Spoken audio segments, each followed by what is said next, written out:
नमस्कार दोस्तों। तो जैसा मैंने कहा था कि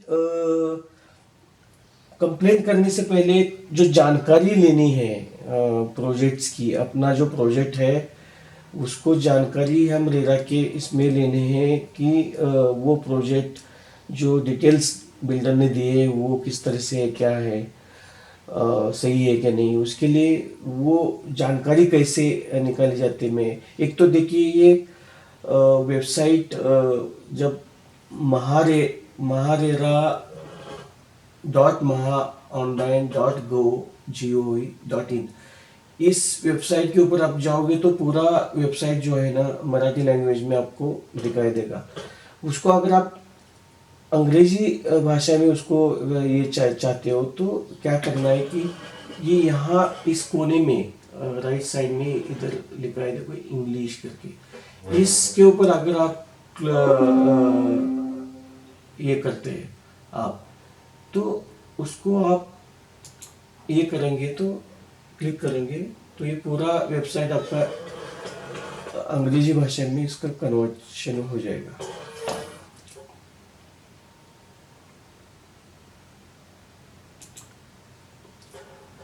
तो ये देखिए पूरा जो ट्रांसलेशन इसका अंग्रेजी भाषा में हो चुका है। इसके अंदर आपको ये यहाँ डिफरेंट मेनू ऑप्शंस है।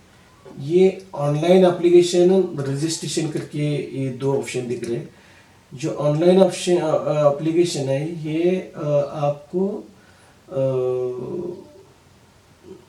इसको कंप्लेनेंट का रजिस्ट्रेशन करने के लिए इसके लिए है। रजिस्ट्रेशन जो है इसके अंदर जो अगर क्लिक करके देखा जाए तो ये प्रोजेक्ट रजिस्टर करने के लिए और एजेंट्स रजिस्टर करने के लिए इसके अंदर ये कर सकते हो।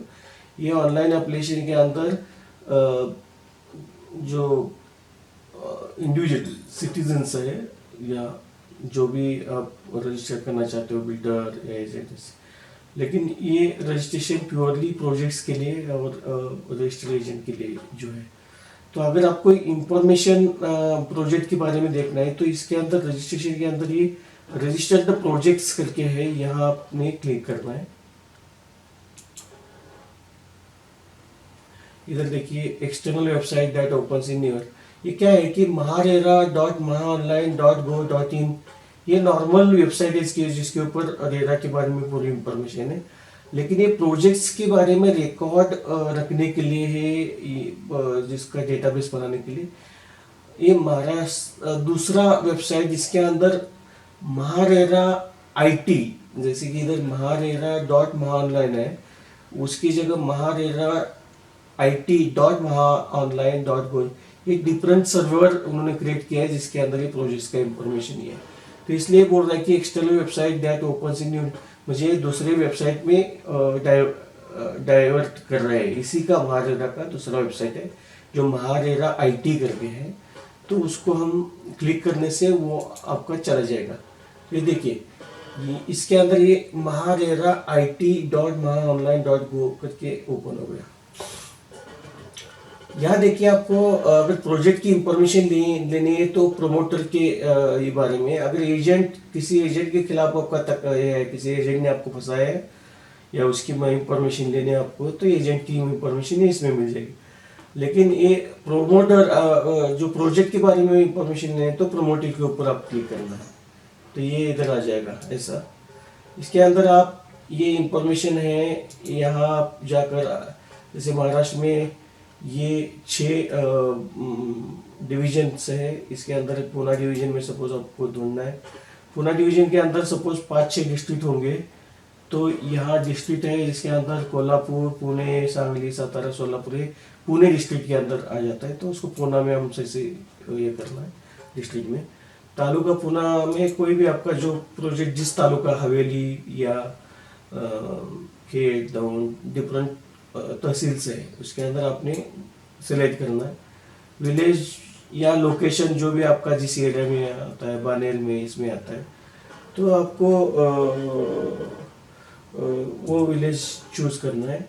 और प्रोजेक्ट्स उस एरिया के अंदर ये सब इतने प्रोजेक्ट्स रजिस्टर हो चुके हैं और उसके अंदर फिर आपका जो प्रोजेक्ट है उसको आपने सिलेक्ट करके सर्च कर देना। सर्च करने के बाद में ये आपका प्रोजेक्ट नाम आ जाएगा, प्रमोटर्स नाम आ जाएगा, सर्टिफिकेट नंबर उसका आ जाएगा। ये सर्टिफिकेट नंबर मतलब रेरा में जो प्रोजेक्ट रजिस्टर किया है उसका आईडी रहता है। और या व्यू एप्लीकेशन, जो एप्लीकेशन उन्होंने किया रहता है वो एप्लीकेशन रहता है, सर्टिफिकेट जो होता है उसका रहता है। यहाँ जो देखिए आपको व्यू डिटेल्स करके है, इसके अंदर ये व्यू करके है, इसको अगर आप क्लिक करोगे आप,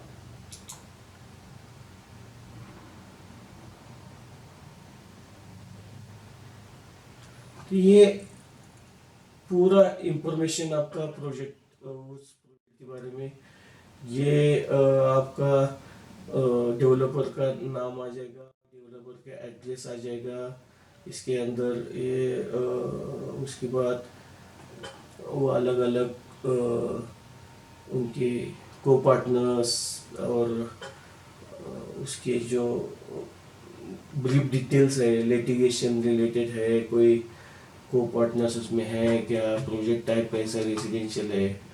या देखिए ये प्रपोज डेट ऑफ कंप्लीशन, ये डेट अब जैसे कि इस प्रोजेक्ट में इन्होंने 31/7/2018 लिखा है, रिवाइज प्रपोज डेट 2000। ये जो डेट जो डाली हुई है ये आपने देखना है कि आपकी जो एग्रीमेंट है उसके अंदर जो डेट है कंप्लीशन का और इसका ये मिसमैच है क्या, अगर वो है तो उसको ऑब्जेक्ट आप कर सकते हैं। ये चीज़ देखिए इस तरह से। तो बाकी आपका ये रहा वगैरह, ये आपके को प्रमोटर्स के डिटेल्स है, जो पार्टनर्स हो गए होंगे। प्रोजेक्ट डिटेल्स क्या है, नंबर ऑफ पार्किंग्स वगैरह, कवर्ड एरिया, ये आपकी देखिए ये उसमें कॉमन एरियाज में वगैरह आपको देखो ये इसमें इंटरनल रोड, फुटपाथ्स, इसके अंदर कितना परसेंट कंप्लीट हुआ है, वाटर सप्लाई है वो कितना परसेंट कंप्लीट हुआ है। तो ये जो डेवलपमेंट एरियाज है जैसे स्ट्रीट लाइटिंग है, लैंडस्केपिंग है, स्टॉर्म वाटर है, कम्युनिटी बिल्डिंग है, treatment and disposal, solid waste waste management वगैरह, ये सारे जो है उसका परसेंटेज कंप्लीशन वगैरह दिया है इन्होंने। और ये तो ये आपके रियलिटी से मैच करना है, अगर इसको ये मैच नहीं कर पाते ये परसेंटेज वगैरह, तो उसको रियलिटी क्या है आपके प्रोजेक्ट में उसकी फोटोग्राफ्स उसके साथ लगा कर आपने इसको कंप्लेंट करने का है। अब ये अलग अलग देखिए, ये ए विंग है, ए विंग में इस तरह से वो इसका डिटेल्स है। इसके अंदर 2 बीएच के कितने फ्लैट है, 3 बीएच के कितने फ्लैट है, 1 बीएच के कितने फ्लैट है, उसके अंदर कितने फ्लैट बुक हो चुके हैं, तो ये डेटा है। इसका कारपेट एरिया, ये कारपेट एरिया भी जो दिया गया है उसको आपके बिल्डिंग, ये जो बिल्डिंग है आप में आपका बुकिंग ऑर्डर इसमें है, इस बिल्डिंग में है, तो इसमें जो कारपेट एरिया दिया है तो आपका जो कारपेट एरिया आपके एग्रीमेंट में दिया है उसके साथ मैच होता है कि नहीं होता है, तो क्या आपको एरिया कम दिया गया है या फिर इसमें गलत एंट्री हो चुकी है, तो उसको जो भी है वो एक्सप्लेन करना पड़ेगा उसको। जब आप ऑब्जेक्ट करोगे, कंप्लेंट में लोगे, तब जाके वो क्लियर हो जाएगी कि आपका जो आपको दिया गया, आपको एग्रीमेंट में जो एरिया दिया गया है उसका पैसा आपने पेमेंट किया रहता है, तो ये इसमें कुछ जो वेरिएशन होगा तो वो सही है, वो सही है, तो वो क्लियर हो जाएगा अगर आप कंप्लेंट ये करते हैं तो उसी बिल्डिंग के अंदर का जो डिफरेंट एक्टिविटीज़ है वो परसेंटेज कंप्लीशन कितना हुआ है अभी, तो वो भी आपने स्टेटस देखना है कि वो सारी चीज़ें कंप्लीट हुई है कि उस हिसाब से वगैरह। और ये दूसरा बी विंग है, तो इस तरह से हर एक बिल्डिंग का ये आपको डेटा, सिमिलर डेटा, उसमें कितने फ्लैट्स है, कितने प्रोजेक्ट बुक हो चुके हैं, उसका जो कंप्लीशन स्टेटस है अलग अलग एक्टिविटीज़ का, उसके अंदर ये जो है ये अलग अलग बिल्डिंग्स के सभी डिटेल्स सिमिलर डिटेल्स है, इसमें कोई ये नहीं, सिर्फ आपने देखना है कि वो आपका कंप्लीशन बराबर हुआ है क्या नहीं। उसके बाद में लास्ट में आपको क्या आता है कि यहाँ ये जो ख़त्म होने के बाद में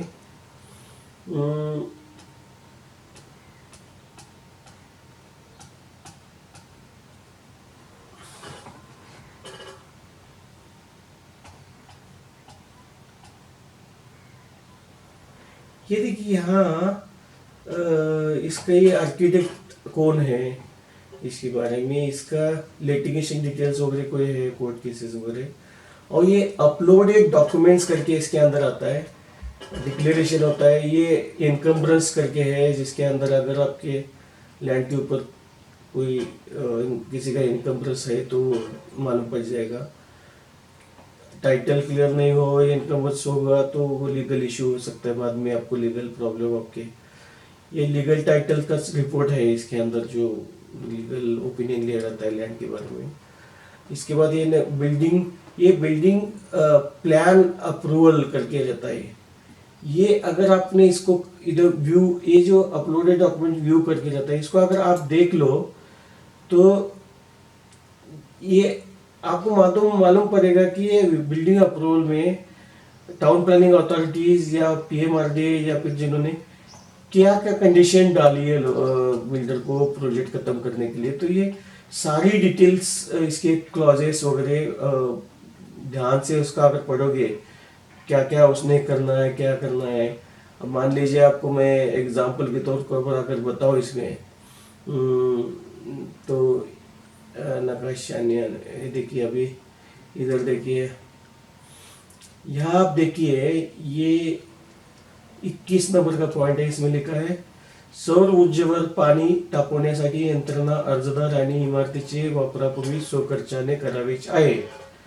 इसका मतलब ये है कि जो सोलर वाटर हीटर सिस्टम्स है वो हर एक फ्लैट में देने, पानी गर्म देने के लिए उसको बिल्डर ने अपने खर्चे से लगाना है, ऐसा क्लॉज इसके अंदर है जो बिल्डिंग अप्रूवल है।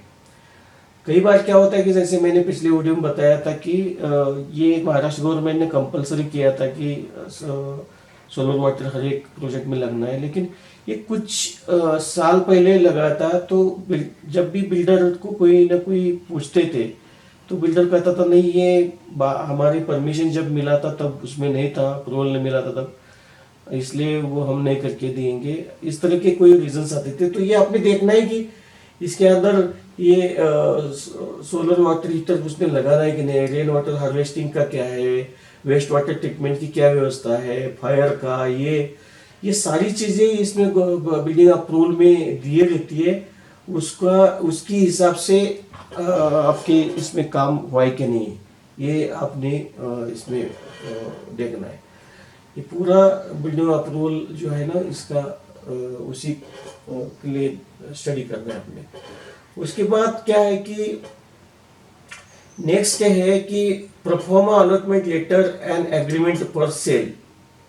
ये एग्रीमेंट फॉर सेल जो है ना, ये अभी देखिए इसके अंदर मैंने कहा था कि जो एग्रीमेंट आपको ग्राहक के साथ किया रहता है कस्टमर बिल्डर ने, और इसके अंदर जो परफॉर्मा एग्रीमेंट उन्होंने ये किया है, तो उसके कंडीशंस आप वेरीफाई कीजिए कि जो आपको डाले हुए कंडीशन एग्रीमेंट में है और जो कंडीशंस आपके एग्रीमेंट में डाले हैं, जो इसमें एग्रीमेंट परफॉर्मेंस चढ़ा है।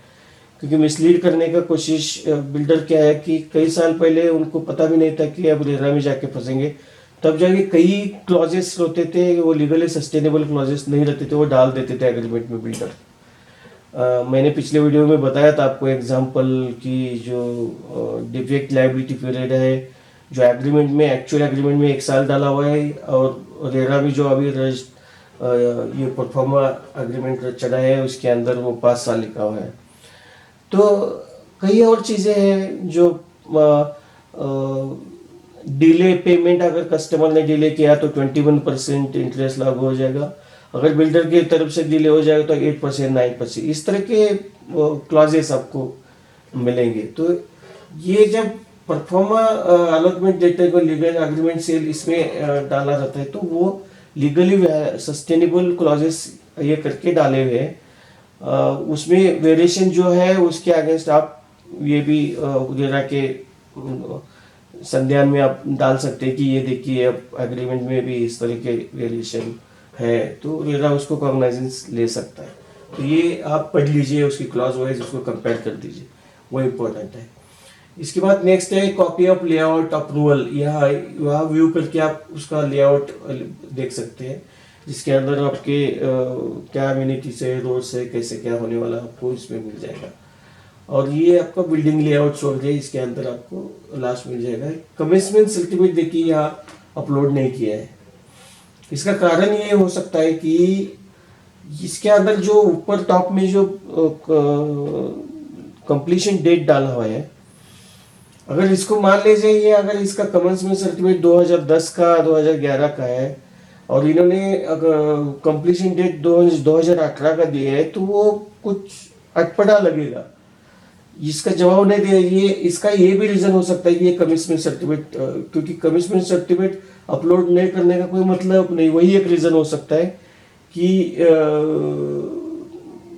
वो बहुत प्रोजेक्ट बहुत पहले चालू हो चुका है और अभी जो कि डिले होने की वजह से अभी उधर उन्होंने अभी कंप्लीशन डेट जो कि आगे की 2018 की दी है। क्योंकि इस प्रोजेक्ट के अंदर लोगों को जो पोजीशन देने का जो कमिटमेंट था 2013 का है। तो 2013 का लोगों को अगर पोजीशन किसी प्रोजेक्ट में दे रहे हो आप, तो उसका इस तरह से इतना बड़ा प्रोजेक्ट ये नहीं है कि इसके स्टेजेस ऐसे चलेगी कि 2013 से लेकर 2018 तक 2019 तक उसकी स्टेजेस चलेगी। ऐसा तो है ही नहीं है, तो इतना लार्ज टाउनशिप है ही नहीं है वो। तो ये सब मिसलीडिंग इंफॉर्मेशन है। उसको वो अभी रेरा को उसको रिप्लाई जब कंप्लेन जाएंगी लोगों की तो जाएगी। तो कहने का मतलब ये पूरी जो इंफॉर्मेशन बिल्डर ने अपलोड की है उसके बारे में पहले जानकारी ले लो, उसके कंपैरिजन करो, उसकी रिलायबिलिटी, करेक्टनेस, आपके पास जो डॉक्यूमेंट्स है, आपका जो प्रोजेक्ट है उसके संदर्भ में उसको वेरीफाई करने की कोशिश कीजिए। उसमें जो जो पिक कर सकते हैं उसकी इंफॉर्मेशन को पिक करके उसको प्रॉपर इसमें आप ये करवा दीजिए। अब हम लोग क्या करेंगे कि एक्चुअली कंप्लीशन फाइल करने के लिए चालू कर देंगे। यहाँ देखिए आप ऑनलाइन एप्लीकेशन करके यहाँ है, इसके अंदर आप क्लिक कर दीजिए। वो भी उसी साइड में महारेरा आईटी की तरफ जाएगा, ओके बोल दीजिए, अब चला जाएगा। तो ये देखिए या log in to your account बोल दीजिए। यहाँ आपका लॉग इन है तो आपको यूजर नेम, पासवर्ड और ये इसको कैप्चा टाइप करके आपने लॉग इन बोल दिया तो हुआ।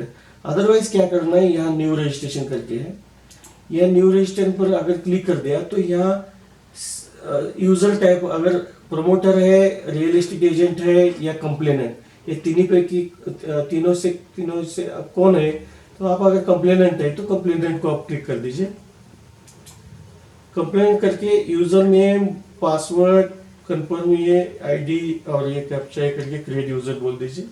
अब मेरा यूजर आईडी है करके मैं इसको आप नहीं भर रहा हूँ, लेकिन आप भर के इसको रजिस्ट्रेशन कर सकते हैं। मैं डायरेक्टली गो टू लॉगिन करके है इसको मैं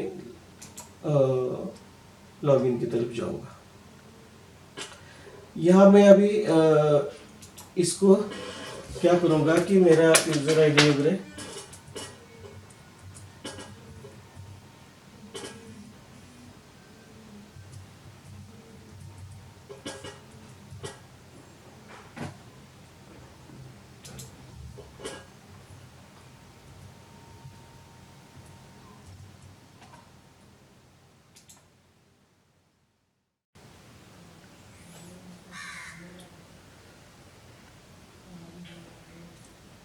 ये पहले जो फर्स्ट नंबर का दिख रहा है ये आपका जो ऑलरेडी कंप्लेंट मैंने जो फाइल की थी उसकी डन है। ये भी जो डमी क्रिएट कर रहा था कुछ करने के लिए उसे पेंडिंग दिख रहा है इसके। इसको मैं डिलीट कर देता पहले, लिस्ट ऑफ कंप्लेंट्स। ये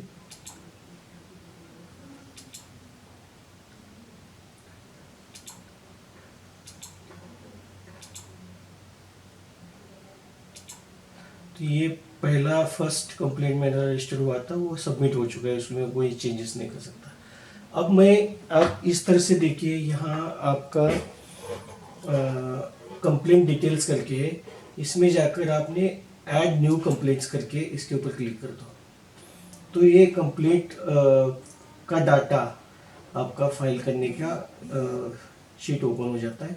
इसके अंदर आप क्या कर दीजिए कि ये डिवीज़न आप सिलेक्ट कर दीजिए जो डिफरेंट डिविजन्स है महाराष्ट्र में, उसमें पूना जैसे आपका है। अब ये प्रोजेक्ट रजिस्ट्रेशन नंबर क्या है, ये आपने जब प्रोजेक्ट के डिटेल्स देख रहे होते हैं, जो आपने ये दूसरे बटन में देखिए यहाँ ओपन करके रखा है हमने, प्रोजेक्ट का डिटेल्स यहाँ ओपन किया था हमने, जो प्रोजेक्ट की इंफॉर्मेशन देखते टाइम यहाँ सर्टिफिकेट नंबर आपको दिखाया जाता है। तो ये जो नंबर है ये उधर टाइप आपके इस आईडी के खिलाफ आप कंप्लेंट करने जा रहे हैं, तो ये आईडी इंपॉर्टेंट है कंप्लेंट के लिए। तो ये P5120001020 ये है, ये मैंने इसको हमारे इसमें कंप्लीट में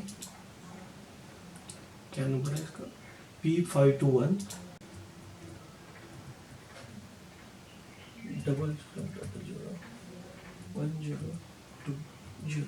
यस ठीक है, देखिए ये प्रोजेक्ट डिटेल्स आ गए। इसके बाद इसको सेव कंप्लेंट्स कर दीजिए आप, सेव करने के बाद तो कंप्लेंट सेव हो जाती है। ओके, कंप्लेंट डिटेल सेव हो सक्सेसफुल करके आ गए।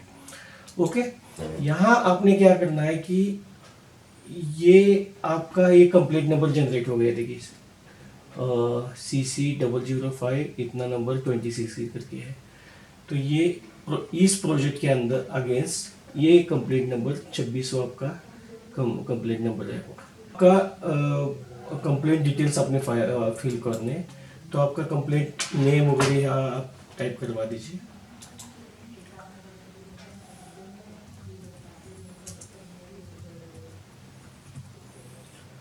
उसके बाद यहाँ आपके complaint detail, complainant type promoter है, रियल एस्टेट एजेंट है, आरओटी, एक तीनों टाइप के जो कैटेगरी के लोग हैं, कोई भी किसी के खिलाफ कंप्लेंट कर सकता है। तो आप अलॉटी है, आपने अलॉटी सिलेक्ट करना जिसको फ्लैट ओनर से हो। इसके बाद अंदर ये आपने आपका एड्रेस जो है इसके अंदर आप टाइप करके इसमें एड्रेस इसका पूरा आपका खुद का एड्रेस आप चेक टाइप कर दीजिए इसको, महाराष्ट्र डिवीजन पुणे, उसके बाद डिस्ट्रिक्ट पुणे, तहसील आपका जो आएगा मावल, और सिलेक्ट विलेज जो भी है।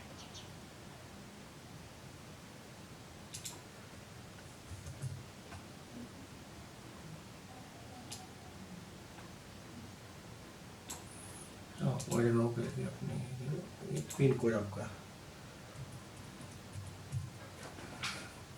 यहाँ। इसके बाद आपका मोबाइल नंबर आपने ये करना है, और ये ऑफिस नंबर करके है, इसको कंपलसरी स्टार है तो कंपलसरी कुछ डालना है, दूसरा नंबर आप डाल दीजिए, लेकिन 0 स्टार्ट कर दीजिए उसको, क्योंकि डायरेक्ट नंबर डालोगे तो लेगा नहीं वो, इसलिए 0 से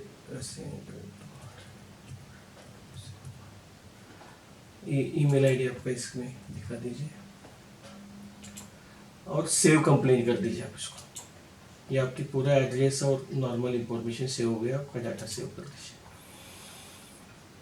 अब क्या है कि इसके अंदर आपने क्या करना है,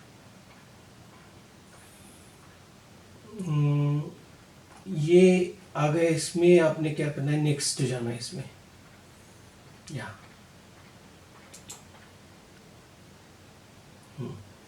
नेक्स्ट के जाने के बाद में आपको रिस्पोंडेंट डालने हैं। ये जो रिस्पोंडेंट है, जो आपका बिल्डर का नाम इसके अंदर आ जाएगा, ये जो भी है, ये डेवलपर, और यहाँ रिस्पोंडेंट टाइप में आपको प्रमोटर है, किसके खिलाफ आप कंप्लीट कर रहे हैं, तो आप इसमें यहाँ प्रमोटर सेलेक्ट करना है, रिस्पोंडेंट। इसमें ये जो एड्रेस है अभी यहाँ देखिए, ये एड्रेस आपको आपके किसी भी कम्युनिकेशन में आपके पास मिलेगा, आपको आपके बिल्डर की जो लेटर्स आए रहते उस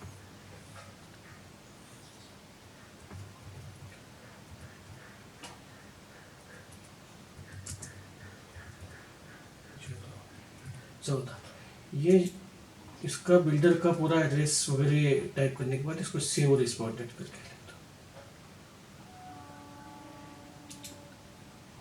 अभी नंबर ऑफ कंप्लेनेंट्स अगर आपके ज़्यादा है तो आपने क्या करना है, इसमें नंबर ऑफ कंप्लेंट्स उसमें ऐड करते जा सकते हैं। नंबर ऑफ रिस्पोंडेंट्स अगर ऐड ज़्यादा है तो ये नंबर ऑफ रिस्पोंडेंट ऐड कर सकते हैं। तो अभी नंबर ऑफ कंप्लेंटेंट हमारे केस में अगर क्लब करके हम डाल रहे हैं तो हम नंबर ऑफ ये हम इसको डालेंगे लिस्ट से। ये यहाँ कंप्लेंट का नाम सिलेक्ट मेंबर करके आप जो अलर्टी वगैरह ये करना है। उसके बाद में या उसका हाउस नंबर, स्ट्रीट, बिल्डिंग, ये करके डिवीज़न ये करते जाना है। उसके बाद सेव कंप्लेंट करना है। उसके बाद फिर आपका जब तक आप ऐसे कंप्लेनेंट आपके ख़त्म नहीं होते तब तक आपने इसके कंप्लेनेंट डालते जाना है, आपने सेव कंप्लेंट करना है। इस तरह से मैंने क्या कर दिया है, इस केस में करीबन 23 कंप्लेनेंट थे हमारे। तो ये 23 कंप्लेनेंट के पूरा डेटा हमने इसके अंदर डाल दिया है। आप उस तरह से उसको कंप्लेनेंट ऐड करते जा सकते हैं। तो कंप्लेनेंट उसके बाद ये यहाँ देखिए सामने, अगर कोई कंप्लेनेंट का देखिए पूरा इसमें देखिए लास्ट में एक्शन करके इसके अंदर एडिट डिलीट करके रहता है। अगर कोई कंप्लेनेंट का डेटा आपको चेंज करना है, एडिट करना है, तो यहाँ क्लिक करके आप उसके अंदर चेंज कर सकते हैं। या किसी कंप्लेनेंट को डिलीट करना है तो आप इससे डिलीट कर सकते हैं। तो ये पूरे कंप्लेनेंट्स हमने इसके अंदर ऐड कर दिए। उसके बाद उसी तरह से अगर आप उसको नेक्स्ट अगर आप करोगे, उसको कंप्लेंट एंटर करने के बाद आप नेक्स्ट कर दिए, तो यहाँ आपका नेक्स्ट ऐड रिस्पोंडेंट कर रहता है। अभी एक रिस्पोंडेंट आपने ऐड कर दिया स्टार्टिंग में, उसमें अगर एडिशनल अगर 2 या 3 रिस्पोंडेंट है अलग अलग आप पार्टनर उसमें ये करना चाहते हैं या फिर इनको, तो रिस्पोंडेंट भी उसी तरह से इसके अंदर रिस्पोंडेंट का नाम, टाइप ऑफ रिस्पोंडेंट, वो डाटा डालकर इसके अंदर ऐड रिस्पोंडेंट को ऐड कर सकते हैं। तो आपके नंबर ऑफ कंप्लेनेंट एक से ज़्यादा हो सकते हैं, नंबर ऑफ रिस्पोंडेंट आपके एक से ज़्यादा हो सकते हैं। तो सिमिलरली आप उसको ऐड कर सकते हैं। इस केस में अगर एक ही बिल्डर के खिलाफ ये कर रहे हैं तो करके एक ही रिस्पोंडेंट रख दिया। नेक्स्ट आपका क्या है कि आप डॉक्यूमेंट अपलोड के लिए नेक्स्ट करना है आपको। इसके अंदर देखिए कि यहाँ आपने लिखा है facts of the case, give concise statement of the facts and grounds for complaint, not more than 250 word. 250 word से कम वर्ड में आपने इसके अंदर डिस्क्रिप्शन में इंफॉर्मेशन रखना है। चूंकि हमने ये वेबसाइट हमने इंग्लिश में चेंज किया था, इसलिए ये पूरी चीज़ें अंग्रेजी में आ रही है। अगर इसको मराठी लैंग्वेज में अगर कोई कस्टमर ये करना चाहता है तो ये पूरा मराठी में आ जाएगा। उसमें मराठी भाषा में आप इसी डिस्क्रिप्शन के अंदर इधर ये हमने अभी डेटा डाल रखा है। तो ये इसलिए आप ये फैक्ट्स में इसमें लिखना है। सपोज आपने प्रोजेक्ट डिले के बारे में लिखना है तो इसमें आप लिख सकते हैं कि प्रोजेक्ट 2010 या 2011-12 में चालू हुआ था और 2013-14 में हमको पोजीशन देना था। उसका डेट जो है वो 2013 में था, लेकिन अभी 2016-17 आ गया, अभी तक हमको पोजीशन नहीं मिला। ये आपका इसमें लिखना है। तो उसके लिए फिर डॉक्यूमेंट यहाँ देखिए, यहाँ अपलोड डॉक्यूमेंट करके ये चूज फाइल बोल दिया ना, तो इसके अंदर वो फाइल में चला जाता है। इसके अंदर जो आपने पीडीएफ फाइल करके रखा है तो वो फाइल उसके अंदर हमने लोड करके रखी है, इसलिए अभी वो उसको मैं लोड नहीं कर रहा हूँ। लेकिन अभी चूज फाइल करके आप उसमें यहाँ अपलोड करके है, देखिए अपलोड कर सकते हैं। तो उसमें क्या करते हैं आप, जो एग्रीमेंट कॉपी रहता है उसके अंदर एंटायर एग्रीमेंट आप इसमें अपलोड करने के लिए मुश्किल होगा, क्योंकि इसका अपलोड का जो मैक्सिमम साइज होता है 1 MB से ज़्यादा बड़ी फाइल आप अपलोड नहीं कर सकते। अगर एग्रीमेंट आपका 100 पेज का, 100 पेज का, 150 पेज का अगर हो तो वो 1 MB में उसका PDF फाइल बनना मुश्किल है। वो 3, 3.5, 4 MB तक या उससे ज़्यादा जाएगा, वो जैसा भी स्कैनिंग का साइज होगा उसी हिसाब से। तो आपने क्या करना है कि आपका इंडेक्स 2 पेज जो स्टार्टिंग का, उसके बाद वो जिस पेज पर आपका पोजीशन डेटा है वो 2 पेजेस लेकर वो MS वर्ड में उसको कॉपी कर दीजिए और उसको PDF फॉर्मेट में कराकर इसमें यहाँ आप चढ़ा दीजिए। उसको चढ़ाकर आपने क्या करना है, कि आपने उसको नेक्स्ट क्या करना है। अगर एक ही फैक्ट है आपका तो एक ही आपको फाइट करके उसको करो, और एक फैक्ट आपको बढ़ाना है तो इसको ऐड बटन करके, ऐड बटन बढ़ा दिया तो ये सेकंड फैक्ट आ जाएगा। उसके अंदर फिर हम कुछ साइट के फोटोग्राफ्स, ये जो स्टेटस है प्रेजेंट, उसको हम present status of project showing incomplete words, उसमें आपको अलग अलग फोटोज का डालकर एक पीडीएफ फाइल बनाकर आप उसके अपलोड कर दीजिए। थर्ड फिर ऐड बोलकर ये तीसरा फैक्ट्स हम डाल रहे हैं कि कोई एफएसआई वायलेशन होगा उसमें, साइड में कोई एम्यूनिटीज का या फिर एफएस प्लान के हिसाब से कोई काम नहीं हुआ, तो वो डेटा हमने इसके अंदर लोड किया है। और उसके लिए रिलेटेड आपके पास डॉक्यूमेंट होंगे तो चूज फाइल करके इसके अंदर अपलोड कर देंगे। कारपेट एरिया आपको ठीक तरह से नहीं है मिला है, या फिर कुछ उस तरह का चेंज है कि आपका मेजरमेंट जो आपको कमिट किया गया था उस हिसाब से मेजरमेंट नहीं, तो वो एक्चुअली उसके रिलेटेड आप डॉक्यूमेंट, तो इस तरह से ये सारी इधर ऐड बटन करते जाए, ये फैक्ट्स आप ऐड करते जाओ। इसमें देखिए कि ये जो अब फैक्ट्स एक बार आपने डाल दिया तो इस फैक्ट्स के बेस पर आपने क्या करना है, फिर ये लास्ट में रिलीफ्स ऐड करते जाना है कि ऊपर जो फैक्ट है उसके बदले में आप क्या चाहते हैं।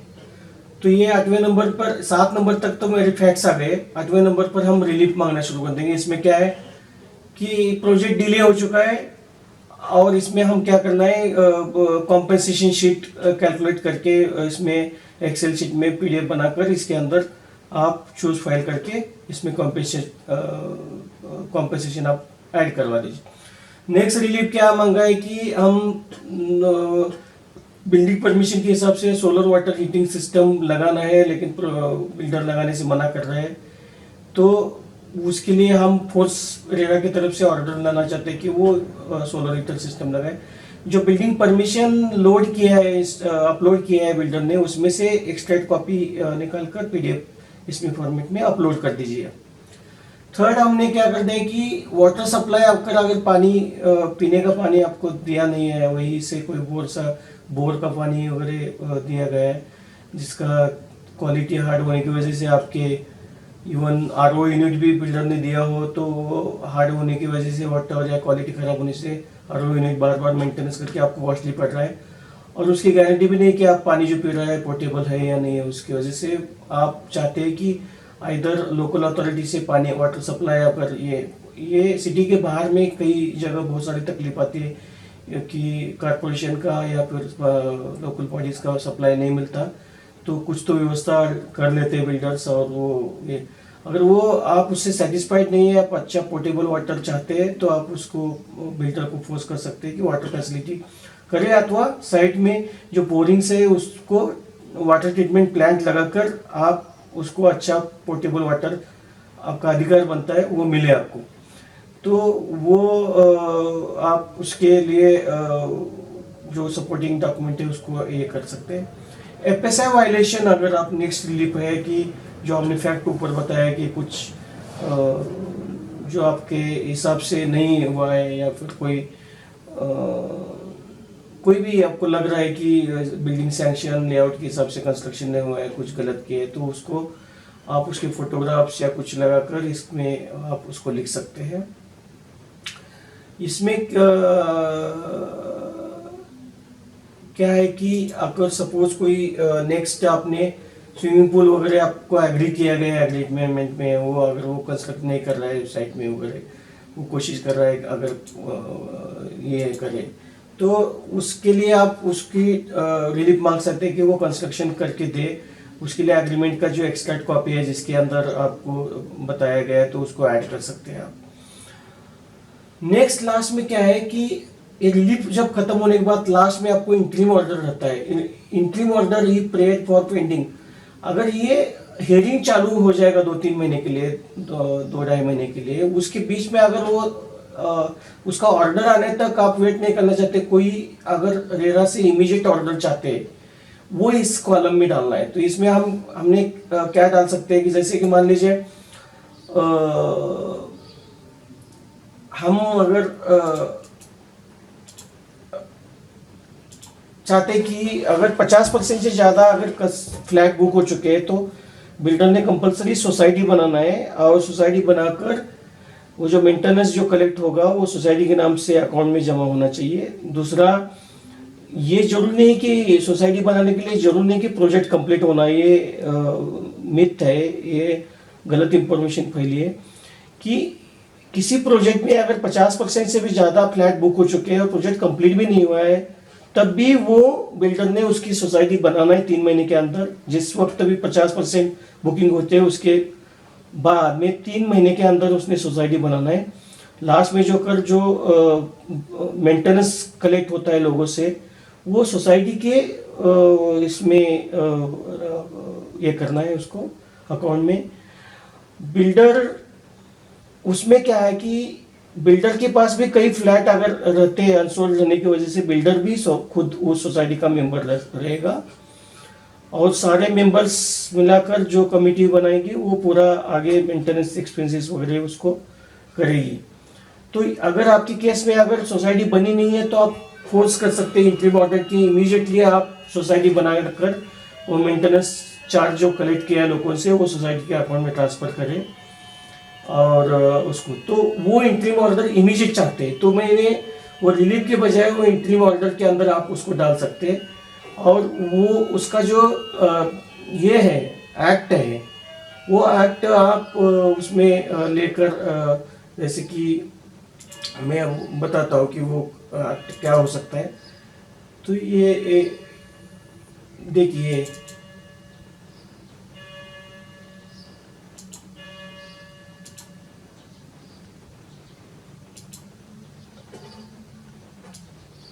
फॉर्मेशन ऑफ लीगल जो है ना, इसके अंदर आपने देखिए, ये promoted to enable formation of legal entity like cooperative society, company, association, federation is under clause E subsection 4 of the RERA 11 of it, where cooperative society or company or any other legal entity of address to be constituted for legal building not being part of layout, or in case of layout of more than one building or wing of one building in the layout, the promoter shall submit the application in that behalf to register for registration of the cooperative housing society under the Maharashtra Cooperative Society Act 1960, or company or any other legal entity within 3 months from the date on which 51% of the, sorry मैं 50% बोल रहा था, 51% of the total number of quality in such a building or wing have booked their apartments।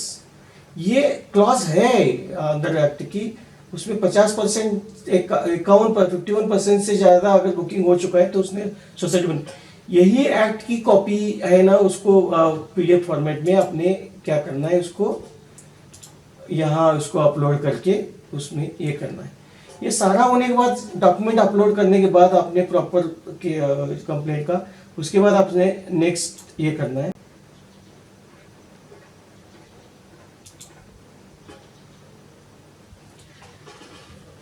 ये जब सारे आपके facts, आपके relief facts सब ऐड हो गए, अगर कोई आगे ऐड करना चाहता है फिर भी अभी भी ऐड कर सकते हैं, इसके अंदर कोई फैक्ट बचा है तो ऐड कर सकते हैं, रिलीफ अगर चाहते हैं तो रिलीफ से ऐड कर सकते हैं, उसका डॉक्यूमेंट अपलोड करके आपका सब आपने इंश्योर करना है कि सारा कुछ हो गया। उसके बाद नेक्स्ट आप बटन पर क्लिक करना है। नेक्स्ट बटन पर क्लिक करने के बाद आप अगर नंबर ऑफ कंप्लेनेंट ज़्यादा है तो उसमें बिहाफ एक आपका जो होगा वो बंदा जिसका नाम इधर ये करके उसमें डिक्लेरेशन देना है, उस बंदे ने उसका नाम ये करके लोकेशन डेट डालकर इधर लिखा देगा। Once your complaint registered with the authority, you will be required to save the copies of complaint to each respondent.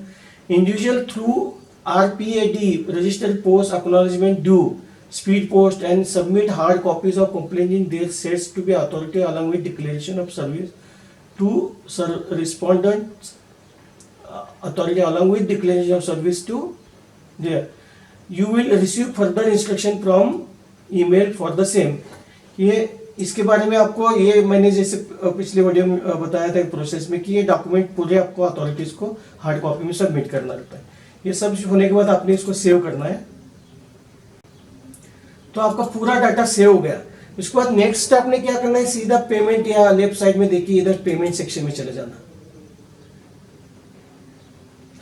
या सिलेक्ट कंप्लेंट कर दीजिए। ये पहला कंप्लेंट ऑलरेडी पेमेंट हुआ है, ये 26 नंबर का कंप्लेंट हमारा है, तो इसको ये करना। ये देखिए,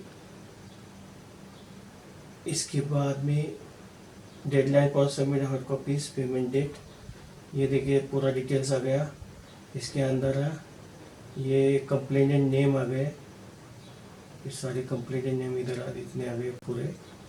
उसके बाद रिस्पोंडेंट डिटेल आ गया, अपलोडेड डॉक्यूमेंट्स आपके आ गए पूरा। इसके अंदर ये पूरा आपका आ गया, डिक्लेरेशन आ गया ये पूरा। इसके बाद क्या करना है, इसको क्लिक कर दीजिए। I have read and agreed about terms and condition and confirm and proceed for payment। Okay, यहाँ आपने देखिए payment description, minimum registration fee, promoter 10,000, single company registration more than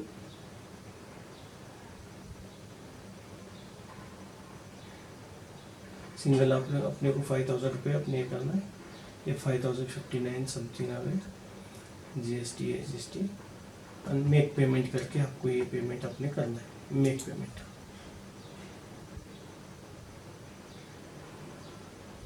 ये अपने डिफरेंट रहता है, credit card, debit card, net banking, ये सब करके आपने इसको एक्सिस बैंक ऑल ये है, उसमें आप ये किसी में क्लिक कर दीजिए, proceed for payment.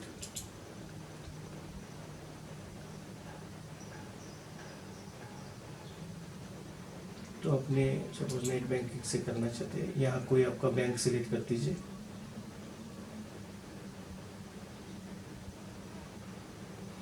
HDFC bank.